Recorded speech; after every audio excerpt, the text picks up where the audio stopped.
Seri Orang Kudus ke-54 di Santo Blasius.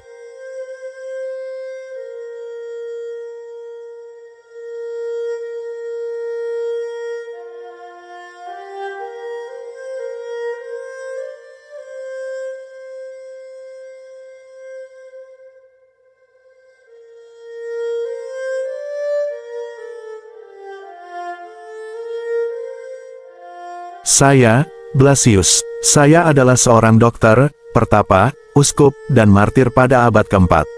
Orang mengenal saya sebagai Santo Blasius, Saint Blaise, San Biagio, atau San Blas. Saya merupakan satu dari 14 penolong kudus atau Santo Santa penolong kudus yang dikukuhkan oleh Gereja Katolik. Saya adalah santo pelindung bagi mereka yang memiliki penyakit tenggorokan, dan para dokter spesialis THT. Begini kisah saya lahir di sekitar akhir abad ketiga di Sebaste, Armenia, sekarang kota Silvas, Turki. Saya berasal dari keluarga yang kaya raya, dan dibesarkan dalam lingkungan Kristen yang taat. Saya dikenal sebagai seorang yang berbudi luhur sejak muda, dan menunjukkan minat mendalam pada kehidupan rohani. Saya pun pernah belajar filsafat di masa muda saya, walaupun saya adalah seorang dokter yang sangat baik di kota kelahiran saya. Ketika Uskup Sebaste meninggal, saya dipilih untuk menggantikannya, dengan aklamasi dari seluruh rakyat kota. Kesucian saya terwujud melalui banyak mujizat. Dari segala penjuru, orang datang kepada saya untuk menemukan obat, baik untuk jiwa maupun untuk tubuh mereka. Saya hidup sebagai pertapa bahkan setelah diangkat menjadi uskup, dan mengubah gua tempat tinggal saya, yang terletak di hutan Gunung Arges, menjadi tahta episkopal saya. Saya benar-benar menjalani kehidupan yang penuh doa dan meditasi, menjauh dari dunia untuk mendekatkan diri kepada Tuhan. Gua yang saya tempati menjadi tempat pertemuan spiritual antara saya dengan alam. Banyak binatang-binatang buas yang sakit atau terluka datang ke gua pertapaan saya untuk disembuhkan.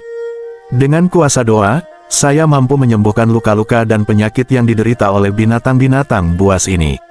Dan sebagai balasan serta bentuk penghormatan kepada saya, mereka tidak akan menyakiti atau mengganggu saya saat saya sedang berdoa.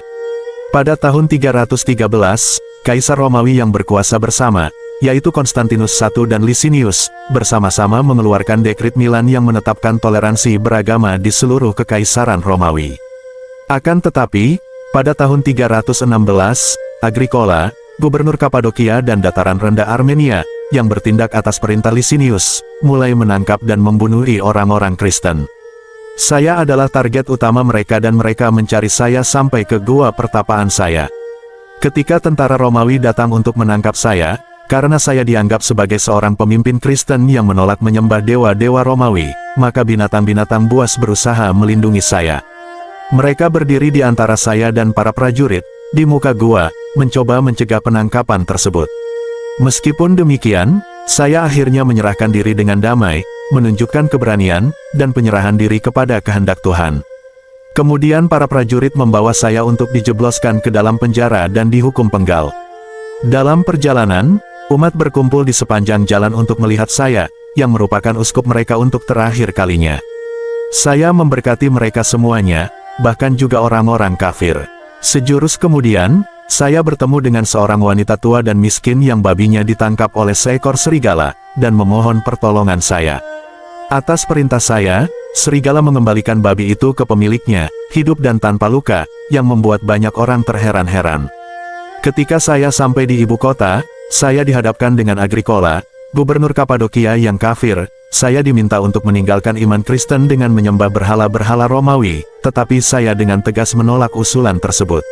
Saya langsung dikurung di ruang bawah tanah, di mana saya tinggal selama beberapa hari untuk berkhotbah, di antara para tawanan dan mereka yang dihukum mati.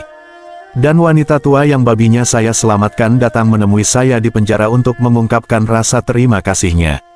Ia memberi saya 2 lilin untuk menghilangkan kegelapan di sel gelap saya. Di penjara, saya juga menyembuhkan orang sakit dan membaptis mereka yang ingin menjadi orang Kristen. Suatu ketika, seorang ibu yang putus asa datang ke penjara dan meletakkan putra satu-satunya di kaki saya, dan memohon agar saya menyelamatkan putranya tersebut, yang hampir tewas karena tersedak duri ikan yang tertelan di tenggorokannya. Tersentuh oleh kesedihan ibu itu, saya mulai mempersembahkan doa kepada Tuhan dan memberkati anak tersebut. Mukjizat pun terjadi, anak itu sembuh, sehingga nyawa anak itu dapat diselamatkan.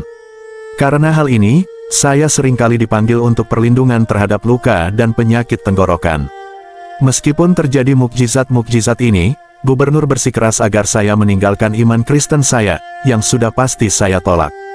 Kali ini kesabaran sang gubernur sudah habis. Ia memerintahkan saya untuk disiksa kemudian dihukum mati. Tubuh saya yang lemah dicabik-cabik dengan sisir logam tajam yang biasa digunakan untuk menyisir wol, dan kemudian kepala saya dipenggal. Saya wafat pada tahun 316 dan mati sebagai seorang martir. Pada abad ke-14, Gereja Katolik mengukuhkan saya sebagai satu dari 14 penolong kudus atau Santo Santa penolong kudus.